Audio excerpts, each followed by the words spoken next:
ছেলেটি মারা গেছে, ও আমাদের এখানে বিভিন্ন দোকানে জল দেয়, ওই 1/2 লিটার 1 লিটার 2 লিটার জল সাপ্লাই করে। তো আমাদের কিছুক্ষণ আগেই আমাদের এখানে জল টল দিয়ে গাড়িটা সামান্য কিছু কাজ ছিল, এখানে গ্যারেজে কাজ করা বলে গাড়িটা দাঁড় করিয়েছে।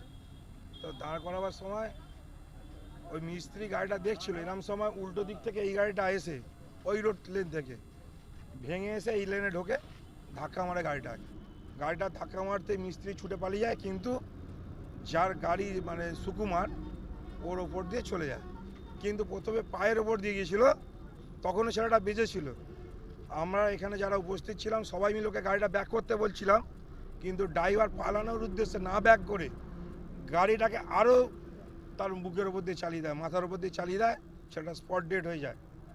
তারপরে আমরা তারপরে লক্ষ্য করি আমরা যে গাড়ির ভেতরে অনেক লোক ছিল যারা ধূপ ধাপ ঝাঁপ মেরে পালিয়ে গেছে, এবং পরে দেখি গাড়িটার ভেতরে এক গাদা গরু প্রচুর গরু আছে।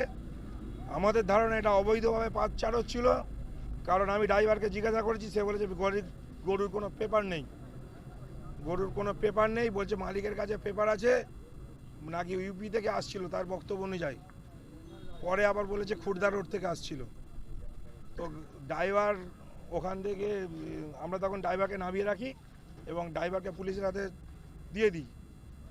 গাড়িটা যেভাবে অবৈধভাবে গরু নিয়ে আসার ফলে যে স্পিডে আসছিল, সেই স্পিড কন্ট্রোল না করে, এখানে যেহেতু একটু টার্নমুখ আছে, কন্ট্রোল না করতে পারে সে ওই পার থেকে এই পারে চলে আসে, যার জন্যে অ্যাক্সিডেন্টটা ঘটে। আমার নাম বরুণ মিত্র।